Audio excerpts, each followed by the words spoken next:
Welcome to episode 33 of 1530. So today we're going to be discussing Daniil Medvedev and his remarkable performance at the ATP finals. We'll talk about other players who stood out and kind of where that leaves us on this crazy 2020 and who has momentum going into 2021. We'll be discussing kind of what we think is going to go on, just like we did last year as far as predictions for who's going to win slams in 2021. Though I know Australian Open looks like it might be delayed a bit, and we'll talk about that as well due to COVID-19. So we're going to start off with the stat of the day. So the stat of the day is going to be 5. Be a couple stats today, but 5 different title winners in 5 years at the ATP finals. So that's a record right there. None of these members or none of these victors are members of the big 3. So this year, the winner was Daniil Medvedev. He went undefeated 5-0 to claim the title. So of course, in the group stage, you could drop one match. So sometimes players, they lose one match in the round robin. They go on, obviously, in the semifinal and the final round, they have to be undefeated there. But this is the first time we've had an undefeated champion since 2017. It's not terribly uncommon to go undefeated, but it's just been a few years since we did that. And that was Grigor Dimitrov when he won it in 2017. The other stat is that the record of 6 ATP finals that Roger Federer holds still stands.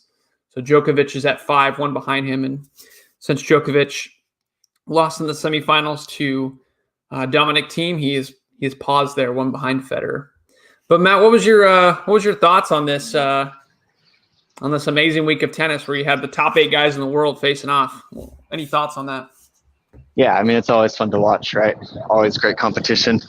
Obviously frustrating. Rafa's still winless in this. I mean, he's won individual matches in it, obviously, but he hasn't taken home the trophy. So that's always frustrating. But Medvedev showed his skill on the hard court, man. My thoughts were, it looks like, according to ultimatetennisstats.com, it looks like the court played faster than, I guess, so it played about as fast as last year.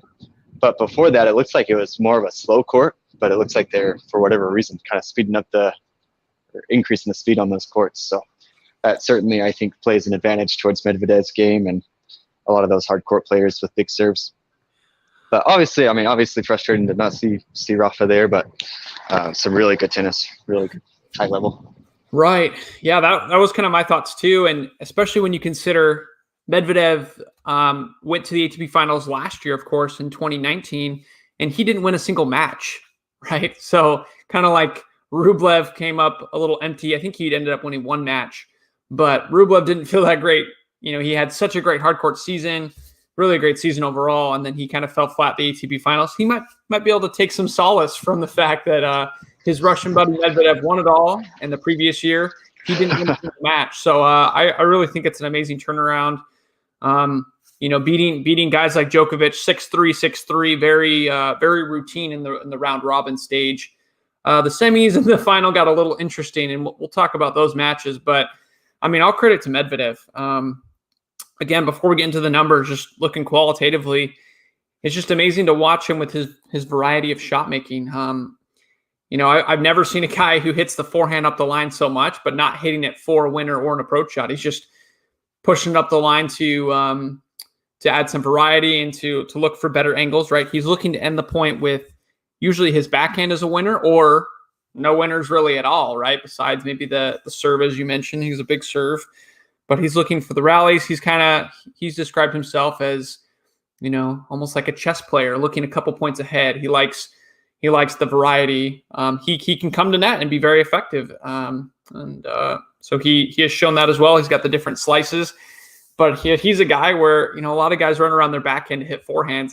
He does the opposite. He runs around his forehand sometimes to hit inside out backhands, which is pretty unusual game style. And so I don't know if he's just trickier to play for others, but again, like we mentioned last episode, this is a guy who has a career win rate on clay of 36%. compared to his hard court, which is almost double that, of 71%. So, I mean, for some reason, his variety doesn't seem to work on the clay very well. And maybe it's his forehand is a much flatter forehand. You tend to benefit on clay when you hit more topspin. But I mean, his hard court game, like you're saying, he's definitely one of the hard court players to beat right now, and he proved that this year. But do you want to? I think you have some numbers here talking about Rafael Nadal, talking about that semifinal. Do you want to look at that? Yeah, we can talk about that a little bit. Obviously, so it was a 3-setter. Rafa took the first set, lost the second in a close tiebreak. I think it was 7-4 in the tiebreak or something, and then dropped the third set 6-3 or 3-6 rather. But if I'm reading this right, Medvedev had 13 aces in that match, and that's a lot of aces, man. But right. So I mean, some of the numbers that I pulled out, and I guess I should have converted these into percentages, but Rafa Nadal on his second serve win percentage was 19 for 51. That's well under 50%. That seems low to me, right? So yeah. It seems that Rafa's second serve was really good and taken advantage of. Rafa faced 11 break points. He was able to save 7 of them. That's pretty good. But I mean, that's a lot of pressure on your serve. So you're not winning your second serve, and you're facing break point a lot. So at some point, you're going to get broken down, and you did, you know. So those were 2 numbers that really stuck out to me. I mean, I think his first serve, Rafa's first serve percentage was pretty low too, 66 out of 117. You're sitting right around 50%. It's not super great. But yeah, it seems like Medvedev, even though he dropped that first set, really kind of controlled the match as far as the numbers went, in my opinion. That was kind of what I found. Do you have any thoughts on that? Yeah, I really agree with you. The second serve points won. That's one where it doesn't matter the surface. Rafael Nadal, he wins second serve points, right? He's good in those long rallies. He's usually very impressive with that number, usually being close to 50% or above 50%. Like you said, it was well below. It was 37%. One thing to note, though, that he did really well in the match is he was winning 74% of first serve points won. That's and Medvedev won 77. Those are extremely high numbers. I think just like we talked about last episode, Nadal is continuing to find more ways to be effective on his serve and on the first serve, especially. Going for more pace, going for more 1-2, 1-2 punch shots where he hits a really good serve and then hits a winner or forces an error right away. So I think he's gotten really good at that. And in fact, this match was kind of a crazy match. I got to watch most of the second set and third set. This was one where Nadal, he was up a break in the second. He could have served it out. I believe it was 5-4. Had he served it out, this would have been a routine. Oh, Nadal again beats Medvedev, right? Medvedev kind of seems to struggle against Nadal. But this is where Medvedev really showed his variety. He started coming to net a lot more and just put a ton of pressure, like you said, on the Nadal second serve, which was it was interesting to see Medvedev not be as passive. And then, of course, he won it fairly easily, 6-3 in the third. But again, this is one where Nadal, I think he maybe we'll look back on that service game at 5-4 with a little bit of regret. But I think, again, we do got to credit Medvedev for his great play.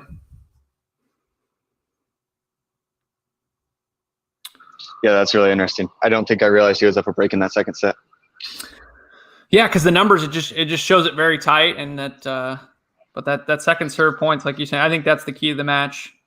Medvedev he didn't really get many break chances. He had, it looked like he was like you said, won 4 break points out of 11. That's not exactly a good percentage there. But anyways, let's move on. I'll discuss quickly the second semifinal. This was one where Team Djokovic played. If you watched this match, this was insane.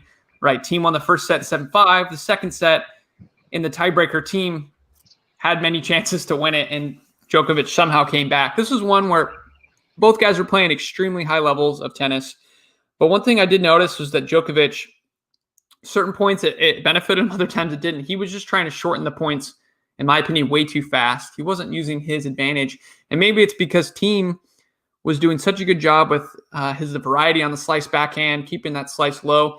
and then pummeling the forehand return and going for forehand winners. So maybe Djokovic honestly just didn't want to get a long rally with the guy, but too often Djokovic was trying to end the point. And a lot of times he missed. Sometimes, like in the tiebreak, it paid off and he ended up winning that 12-10 in that second set tiebreak. So that was an amazing tiebreak. In the third set, though, Team got it done. He was actually down, I believe, 4 points and was able to just reel off a ton of very impressive winners. So it was a fun match to watch overall. If you go into the numbers, they looked very similar. These guys were using their first serve even more effectively than Medvedev and Nadal were at 85% for Djokovic, 82% for her team. Even grass numbers aren't usually that high. That's extremely high. But again, like you're saying, second serve. So team won 53% of his second serve points. Djokovic, a paltry 45%. We're not used to seeing him win so few second serve points. Team saved all of his break points, 3 for 3. Djok only saved 1 for 2 there. But yeah, this match came down to a couple tie breaks. It was very, very tight, but very fun to watch if you're a tennis fan. It just seems like Team, I think he's risen to the occasion. He doesn't really lose to Djokovic much anymore. He continually beats him on clay, and it seems like hard court, with the exception, of course, the Australian Open final. But this was a great match to go back and maybe watch some highlights of. Let's see. And then absolutely. Yeah, you're good. Sorry. I think we should just go right to the final then. Perfect. Yeah, so it was interesting, right? Because last year it was Tsitsipas beating Team in a third set tiebreaker. So it was the first time in a long time that the ATP final champion had been determined by a third set tiebreak. We didn't get that this year, but it did go 3 sets. And Team again was on the losing side. And honestly, based on the momentum of how he played all year, how he's been playing on hard court, he's been such a powerful player on the hard court. I was definitely favoring him to win, but also, again, not surprised that Medvedev pulled it off. So let's go ahead and dive into those numbers a little bit more.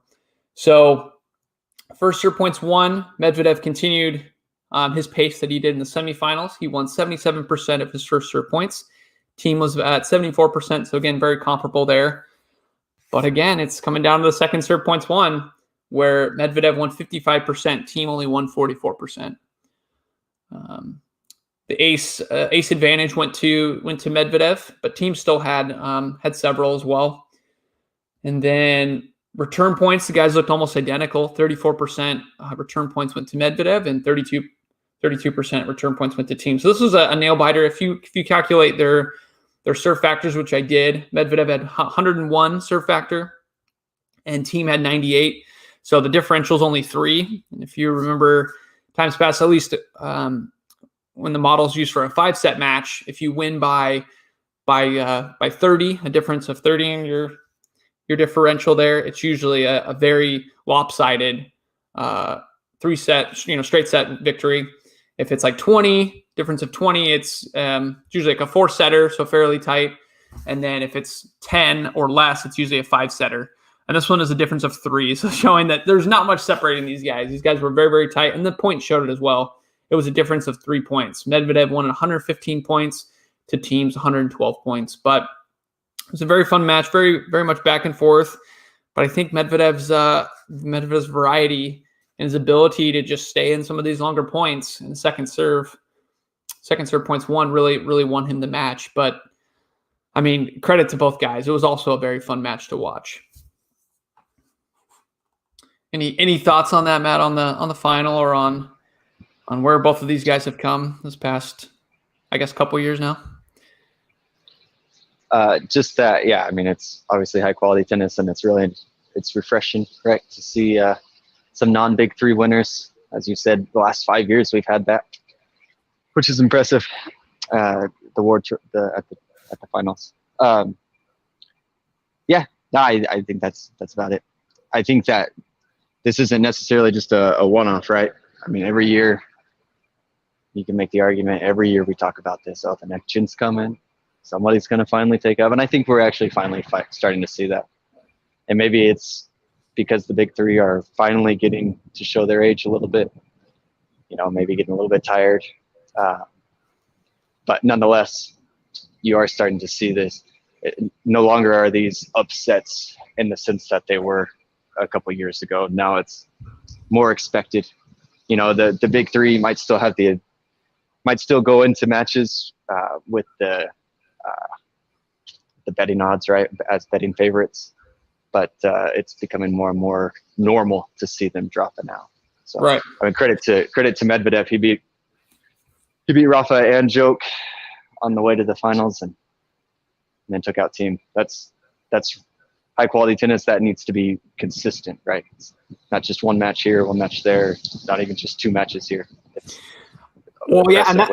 and that's a super good point that you bring up as well. That's something that Medvedev said. He's kind of been struggling with consistency in general with his results. And he said, you know, had you told him before this tournament started that you're going to go undefeated, you're going to not only win the whole tournament, but you're not going to drop a match. He said, I would have thought you were crazy. But he said this is giving him a ton of belief, right?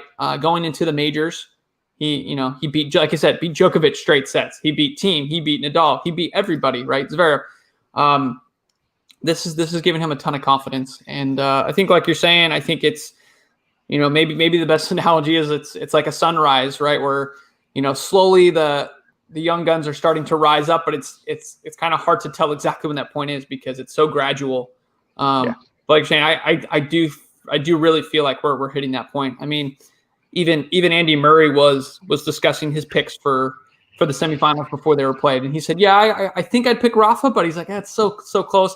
And then he picked Djokovic, and I thought on both. I'm like, I honestly was picking Thiem because of his momentum throughout, and then I was picking Medvedev as well, but I was more unsure on that one. I thought this was Rafa's best chance of winning the ATP Finals. Yeah, I mean, he's been in the finals a couple times before, but I thought this was his most recent best chance. But again, credit to these guys. You know, I wasn't surprised when both of these guys beat Nadal and Djokovic, where in years past this would be headline news, right? Where, oh my gosh, then, you know, Nadal and Djokovic don't make the final even, you know, but now this is just kind of how tennis is. We have such elite talent now at the top. So what does this mean for the future? I don't know. I think it's an interesting year. What do we predicted at least one member of the non-big three would win this year. And I guess that did happen with Thiem, but we also had one fewer Grand Slam to deal with. Right. But and a super funky year. But again, let's remind the listeners that Thiem was up 2-1 on Novak Djokovic at his best tournament in Australia last year, or in 2020. So, you know, if Thiem just gets over the hump and can play this form in the Grand Slams, he can beat anybody. Medvedev on a hard court can beat anybody. You know, Nadal's still probably going to win Roland Garros. Djokovic is still going to be a contender in every slam he enters because that's who he is. Federer will always be a contender on the grass at least. But I really do think we're going to have more young guys win this year. Is it going to be one slam, two slam? I don't know. But I would at least give him another slam this year. But which slam is it going to be? I don't know. Matt, what are your thoughts? What slam do you think is most wide open? Yeah, I mean, I think you look at the U.S. Open as probably being the one that's most wide open, just because it's towards the end of the season. You know, Rafa's always injured by then. Djoke's tired by then.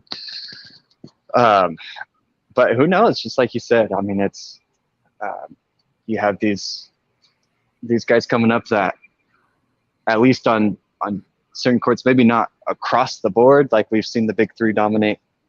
But who, you know, Medvedev, like you said, he's always a threat on the hard court now. Thiem's always a threat on the clay, and Tsitsipas is always there in the grass. All it takes is for them to have one good fortnight, right? Yep. Just really solid play.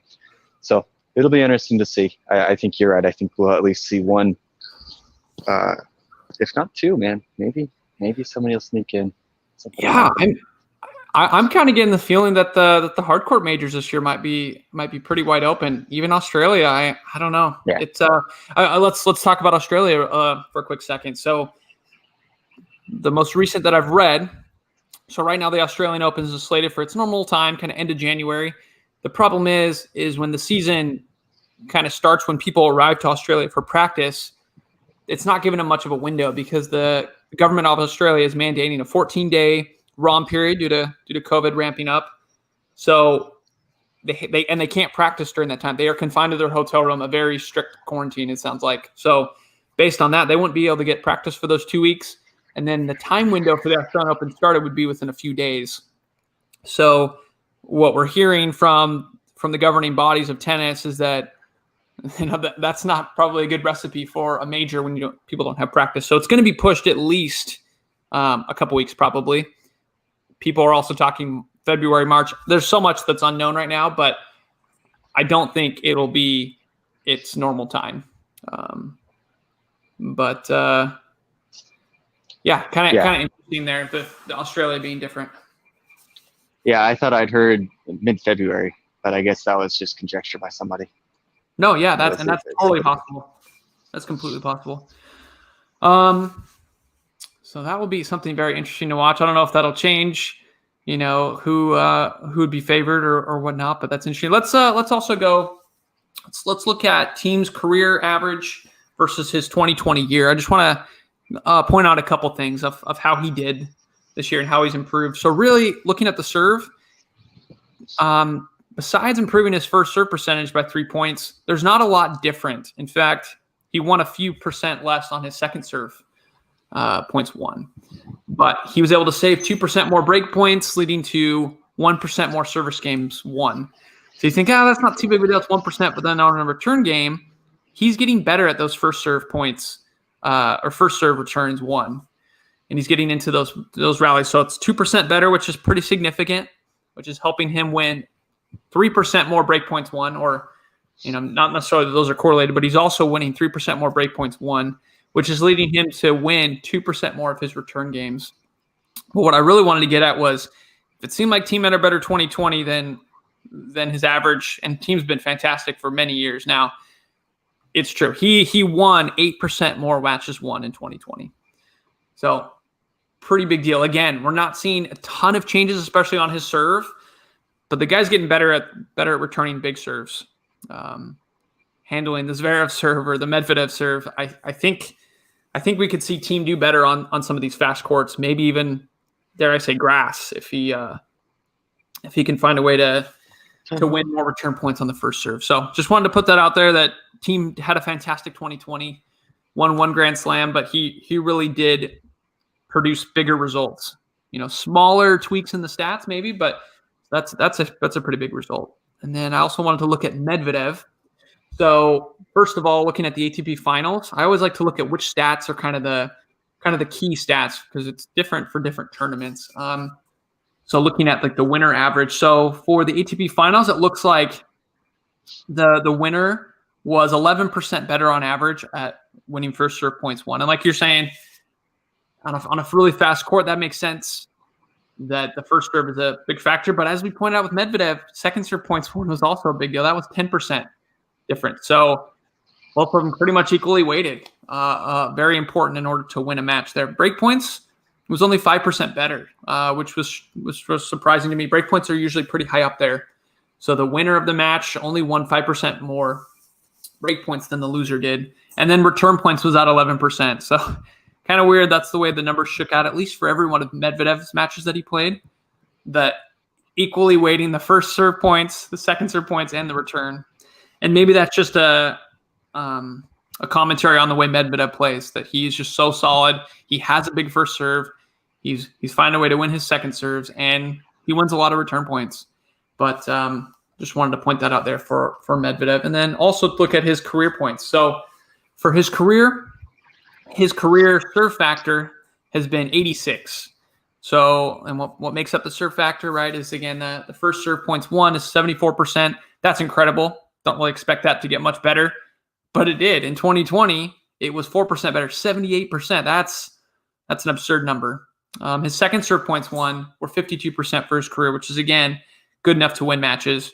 This year it was 55%, and that's kind of what we were seeing throughout the ATP finals. It was hovering around that number. So the guy's serve is just getting better and better.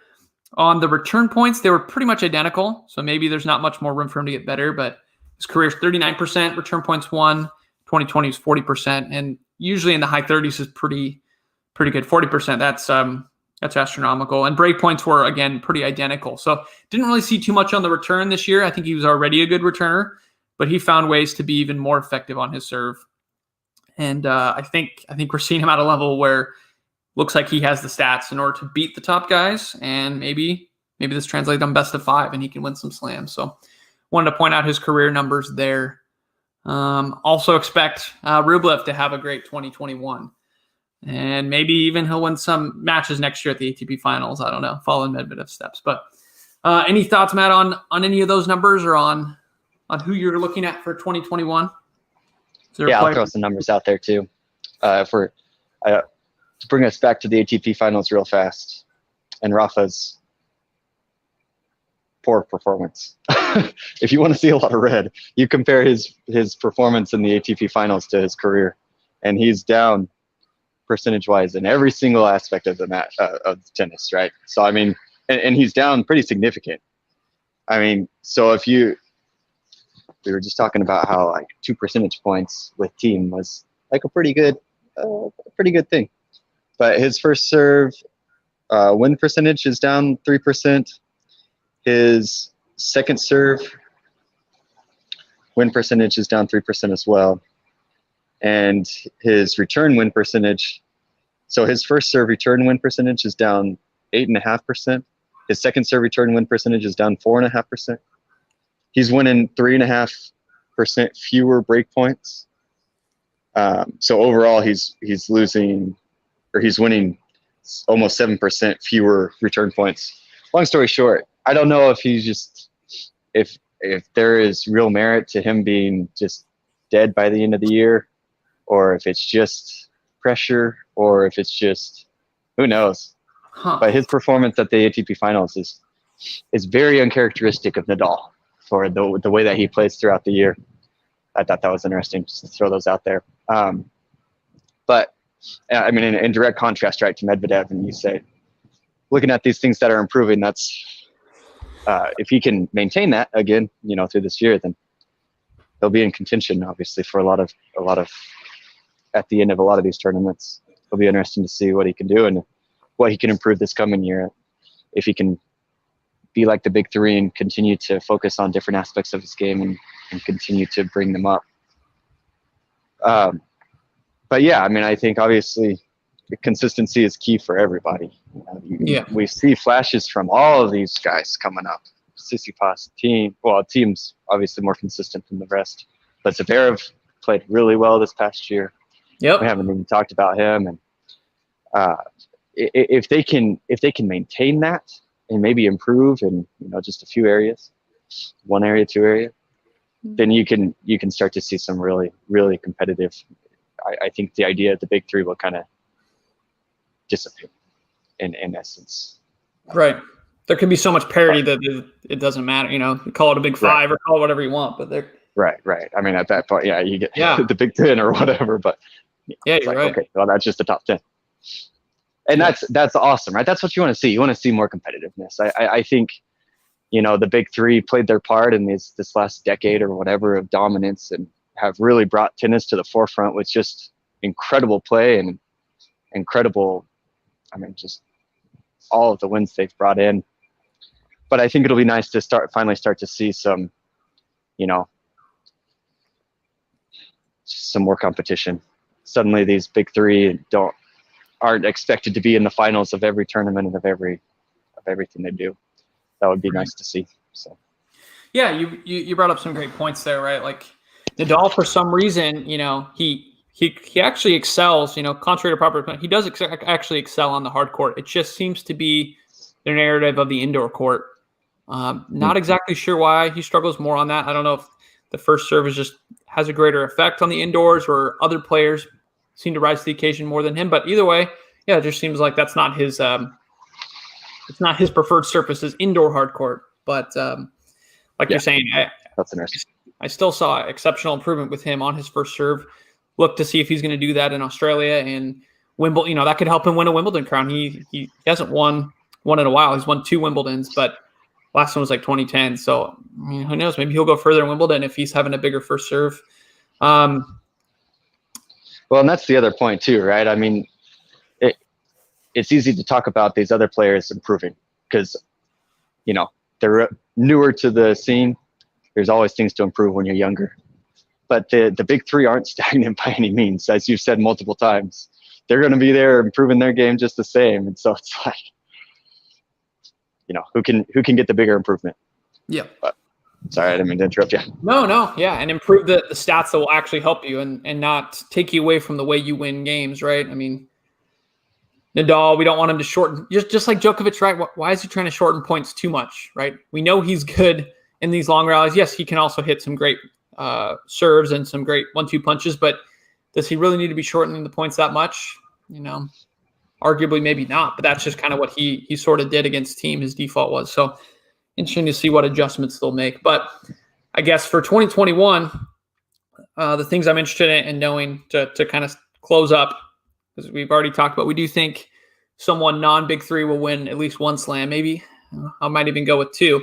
But I want to hear what players are you looking at specifically in 2021, and what specific thing are you looking at them improving? So I'll give you an example. I'm looking at Zverev in 2021, really paying attention to that second serve, because he has bombs of first serves, and sometimes he does bombs second serves, but he double faults a lot. So he really needs to work on that consistency on the second serve and not double faulting. It'll be interesting to see Australia. That's really a tournament where players, it's not a long off season, but it's an off season where players get to work and hone in on certain skills. And it'll be interesting to see how Zverev does in Australia. He made the semis last year, which is great. Don't know if he can improve on that, but either way, I'm looking at his second serve. Let's see, and then let's go with Tsitsipas. So again, he was able to match his career high, rounds of a Grand Slam. He made the semifinals of Roland Garros, which is amazing. He's good on every surface. That guy's very fun to watch. So interesting to see how he does at every slam. But specifically, looking at that backhand, it kind of broke down a little bit against Djokovic. And a few times he was kind of trying to do too much, maybe go up the line, maybe at different times when he maybe shouldn't have, and missing that shot. And he even said that after the match. He's like, my backhand's got to get better. His forehand is such a weapon. His backhand is beautiful, but I think it was just kind of breaking down a little bit. So I'm looking at that backhand, and again, looking at his results on every surface. He should be able to go far in every major. I don't think there's any reason why not. Any players you're looking at, Matt, specifically, and what anything specifically you're looking at? Well, you took Zverev from me. I did. Easy one, yeah. I'll drop this one. So mine is Roger Federer. Nice. And I want to see. I mean, he's coming back again. Everybody's writing him off. McEnroe, all these guys are counting him out. I don't know that I have a specific stat to watch with him. Yeah. Maybe just kind of overall, right? To see, he's been off for a hot minute. He's definitely getting older in age. So to see if he can come back and really compete with people and stay in the game. I mean, if he can move like he did in Australia 2017 after that long injury timeout, I think we'll be good, because the serve and everything is always there, it seems like. But the movement and the returning, like you're saying, I don't know a specific stat either. It would just be more movement, kind of that eye test maybe. But yeah. Yep. That's a great one. I'm very interested as a Roger fan and watching for that as well. And he says he'll be back for Australia, so I'm excited, obviously, to see him. But yeah, that's great. Well, any closing thoughts? Maybe he can get there earlier. Maybe he can get there before everybody else and practice while they're all quarantining. Oh, that'd be awesome. That'd be great. Just joking. And then he just got his Roger Federer logo and his cap back from Nike. So that logo was with Nike since it was originally with them. But he says, it's my logo. And he was obviously, took him a couple years able to take it from Nike, and now it's with Uniqlo. So I think he was sharing that on social media. Pretty excited for him. I have one of those hats too. It's pretty fun. So you go, Fed. Stick it to Nike. Yeah, let's do it. Can't stand that company. But really, I mean, this is pretty much all we got for 2020. Thanks for all the listeners for, this has kind of been a crazy year with COVID, but we still were able to see some excellent tennis, and it's been fun to cover, whether it's the big three improving or seeing the young guns come up the ranks. But Matt, any final thoughts on 2020 ATP tennis? No, that's it. The little bit we got was a great taste.